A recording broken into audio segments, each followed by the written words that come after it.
भाभी अब आप ही संभालिए अपने बेटे को। मैं से नहीं संभाल सकती। मेरे पास अपने बच्चे हैं, मैं उनकी देखभाल करूंगी या इसकी करूंगी। शोभना उस 5 साल के मोहित को उसकी मम्मी दिव्या को सौंपते हुए बोली, छोटी बहू ऐसा व्यवहार तो मत कर छोटे से बच्चे के साथ। जब तुम्हें जरूरत थी तब तो तुम इसे अपना बेटा बनाकर ले गई थी। तब तो तुम अपनी जेठानी के पांव पड़ गई थी। और आज जब खुद एक बेटे की माँ बन गई तो इसे वापस छोड़कर जा रही हो। भगवान से डर, क्या बीतेगी इस छोटे से बच्चे के दिल पर। सास सुमति जी बोली, मुझे इन सब चीज़ों से कोई लेना देना नहीं है अम्मा। ये भैया भाभी की संतान है तो भैया भाभी ही इसे रखे। मैं और जिम्मेदारी नहीं उठा सकता। मेरे भी बच्चे हैं, मुझे भी उनका देखना है। शहर में रहकर खर्चे उठाना कोई आसान बात नहीं होती। अब की बार छोटा बेटा रमन बोला, पर भैया जी हम भी तो शहर में ही रह रहे हैं। ये तो गलत बात है ना। जब इसका जन्म हुआ था तब तो आप इसे अपना बेटा बनाकर ले गए थे, और अब इसे वापस मेरे पास छोड़कर जा रहे हो। मैं क्या जवाब दूंगी अपने बाकी के तीनों बच्चों को कि चाचा चाची अपने बेटे को यहाँ क्यों छोड़ कर गए हैं।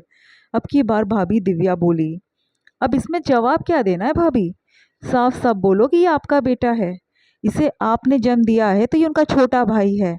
इसमें भला डरने की क्या बात है। डंके की चोट पर बताओ, उन्हें भी और इसे भी। रमन ने कहा, अरे कितना गलत कर रहे हो तुम लोग। ये छोटा सा बच्चा तुम्हें मम्मी पापा मान चुका है और अपने मम्मी पापा को ताऊ ताई। अब तुम इसे यहाँ छोड़कर जाओगे तो उसके छोटे से बाल मन पर कितना असर पड़ेगा। वो सोचा भी है या अपने स्वार्थ में तुम लोगों को कुछ दिख नहीं रहा। सुमति जी डांटते हुए बोली, अम्मा अब तुम चाहे कितना भी चीखो या चिल्लाओ, मेरी क्षमता नहीं है कि मैं इसे पालूं। जब इसके माँ बाप है तो भला मुझे क्या लेना देना। हमने कोई इसका जिंदगी भर का ठेका ले रखा है क्या। मेरी भी ठीक ठाक नौकरी ही है। अपने बच्चों को खुद संभालो, हमारा भी परिवार है। रमन बेशर्मी के साथ बोला। ये देखकर अब तक चुप बैठे बड़े भाई राजेंद्र ने कहा, तुम्हें परेशान होने की जरूरत नहीं है छोटे। मोहित मेरा बेटा है तो मैं उसे पाल लूंगा। भगवान की कृपा से अभी उसके पापा के हाथ पैर चलते हैं।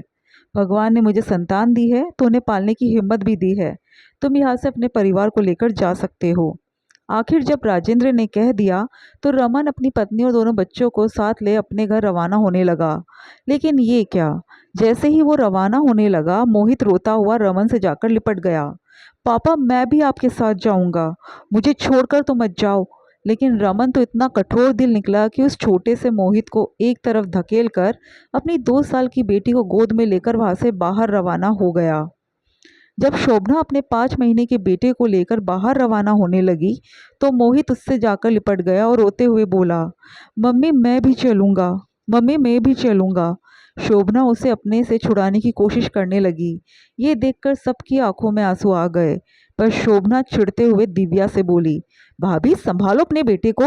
दिख नहीं रहा आपको कि मेरी गोद में बच्चा है। कहीं आपका बेटा मेरे बेटे को ना गिरा दे। ये सुनकर दिव्या मोहित के पास आई और उसे जबरदस्ती शोभना से छुड़ाते हुए अपनी गोद में ले लिया। ताई जी मुझे जाने दो, ताई जी मुझे मेरी मम्मी के साथ जाने दो। मोहित जोर जोर से रोता जाए और दिव्या से गुहार करता जाए। ये देखकर भी शोभना बिल्कुल नहीं रुकी और अपने बेटे को लेकर वहां से रवाना हो गई। पर उस बच्चे का चीखना चिल्लाना बदस्तूर जारी रहा। वो नहीं है तेरी मम्मी, मैं हूँ तेरी मम्मी। सुना ना तुमने क्या कह रही थी वो। दिव्या रोते हुए मोहित से बोली, बहू ये बच्चा है, उसे समझ में नहीं आएगा। सुमति जी बोली तो दिव्या उसे जैसे तैसे चुप करने लगी। काफी देर तक हर कोई उसे मनाने की कोशिश करता रहा। ये तो दिव्या की 13 साल की बेटी टीना समझदार थी, जो इन हालात को समझ रही थी। वो जैसे तैसे मोहित को अपने साथ बहला फुसलाकर ले गई। ये सब देखकर रोती हुई अम्मा ने राजेंद्र की तरफ देखा तो राजेंद्र बोला, अम्मा तुम कोई बात दिल पर मत लेना। धीरे धीरे हम मोहित और अपने बच्चों को संभाल लेंगे। और फिर टीना का भी तो साथ है, वो अपने बाकी भाई बहनों को अच्छे से संभाल लेगी। बस आप तो थोड़ा मोहित का खासकर ध्यान रखना, उसके बाल मन पर गलत प्रभाव पड़ सकता है। फिर वो दिव्या से बोला, दिव्या जाओ, आज मोहित की पसंद का कुछ अच्छा सा बना लो। अभी तो उसे इसी तक बातों से बहलाना पड़ेगा। थोड़ा टाइम लगेगा लेकिन समझ जाएगा। राजीव की बात मानकर दिव्या रसोई में चली गई। शोभना और नमन की शादी को 4 साल हो गए थे, लेकिन दोनों की कोई संतान नहीं थी। घर में हालांकि उन्हें कोई कुछ कहता नहीं था, लेकिन आस पड़ोस के लोग, आने जाने वाले लोग तो टोक ही देते थे। इसलिए रमन और शोभना परेशान रहते थे। सारे मेडिकल टेस्ट भी करवा लिए थे, लेकिन कोई कमी भी नहीं थी। सुमति जी ने कोई पूजा, कोई मंदिर नहीं छोड़ा कि छोटी बहू को बच्चा हो जाए, लेकिन कोई फायदा नहीं हुआ। राजेंद्र और दिव्या के तब 3 बच्चे थे। उन्हीं दिनों दिव्या दोबारा प्रेग्नेंट हो गई, पर इस बार वो बच्चा नहीं चाहती थी, क्योंकि पहले से ही 3 बच्चे थे। ऊपर से राजेंद्र का काम भी ठीक ठाक ही चलता था। इतनी महंगाई के दौर में बच्चे को दुनिया में लाना आसान नहीं है, लेकिन पालना बहुत मुश्किल। उसने ठान लिया कि वो अबॉर्शन करा लेगी। इस बारे में उसने सुमति जी से कहा तो सुमति जी मान गई, लेकिन जब शोभना और रमन को पता चला तो दोनों दिव्या के पैर पड़ गए। भाभी, आप अबॉर्शन मत कराओ, ये बच्चा हमें दे दो। क्या पता भगवान ने आपके ज़रिए हमें हमारा बच्चा देने की ठानी हो। कम से कम आपके इस बच्चे के ज़रिए हम भी माता पिता कहलाएंगे। ये सुनकर सुमति जी भी उनकी हाँ में हाँ मिलाने लगी, लेकिन दिव्या को समझ में नहीं आया कि वो कहे तो कहे क्या। पर फिर भी उसने कहा, देखो शोभना, बात को समझो। तुम में कोई कमी नहीं है। आज नहीं तो कल तुम माता पिता बन ही जाओगे। फिर अपनी संतान होने के बाद तुम उसके साथ पराया जैसा व्यवहार करो, ये सही नहीं होगा।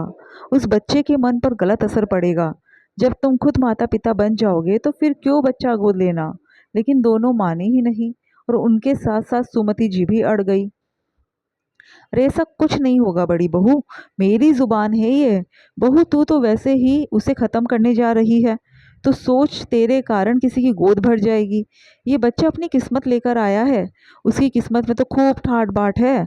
और ये जो तेरा डर है ना भविष्य को लेकर, ऐसा कुछ भी नहीं होगा। अपनी सास पर विश्वास कर। आखिर सबके इतना कहने पर राजेंद्र ने भी दिव्या को समझाया तो दिव्या मान गई। 9 महीने बाद दिव्या ने मोहित को जन्म दिया, और उसके साथ ही रमन और शोभना उसके माता पिता बन गए। दोनों उसका अच्छे से ख्याल भी रखते थे। शोभना भी अब खुश रहने लगी थी, और ये खुशी तब दुगनी हो गई जब 3 साल बाद वो एक बेटी की माँ बन गई।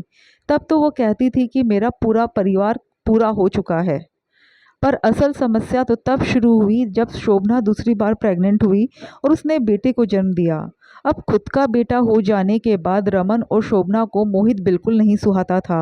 उन्हें लगता था कि वो तो अपने भाई भाभी के बच्चे को संभाल रहे हैं। उन्होंने तो जैसे मोहित को भुला ही दिया। बात बात पर उसे झिड़क देना, उसका ध्यान ना रखना, कहीं जाना हो तो उसे राजेंद्र और दिव्या के पास यहाँ छोड़ जाना उनकी आदत हो गई थी। दोनों मन ही मन चाहते थे कि राजेंद्र और दिव्या अपने बच्चे को वापस अपने पास रख ले, उन्हें मोहित से छुटकारा मिले। पर क्योंकि बच्चे के लिए वे दोनों खुद ही दिव्या के पीछे पड़े थे, इसलिए बोल नहीं पा रहे थे।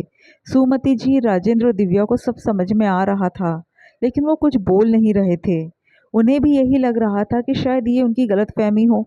छोटे बच्चों के साथ वो उसे संभाल नहीं पा रही हो, पर साथ ही वो अपनी बेटी के साथ ऐसा कोई गलत व्यवहार तो नहीं करते थे।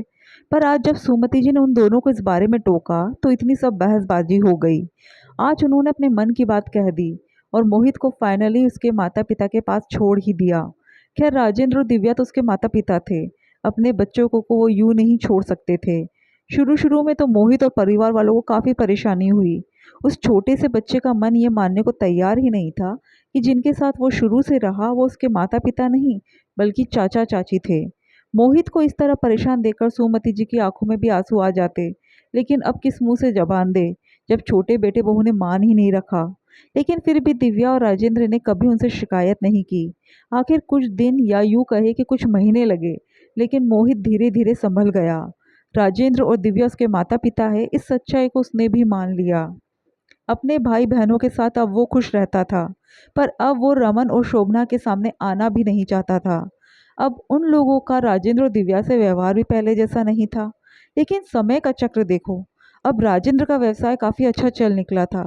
सारे बच्चे शहर के बड़े स्कूल में पढ़ रहे थे, घर में नौकर चाकर काम कर रहे थे। अब कभी रमन और शोभना सुमति जी से मिलते तो सुमति जी डंके की चोट पर उनसे कहती है, तुम अपने दिल पर बोझ मत लो बेटा। मैंने कहा था ना कि ये बच्चा अपनी किस्मत लेकर आया है। इसकी किस्मत में ठाट बाट लिखे थे जो ये लौटकर अपने माता पिता के पास आ गया, और इसके आते ही इसके पिता का व्यवसाय भी चल निकला। वाकई कुछ लोग किस्मत लिखा कर आते हैं, और उनकी बात सुनकर दोनों पति पत्नी अपना सा मुंह लेकर रह जाते हैं।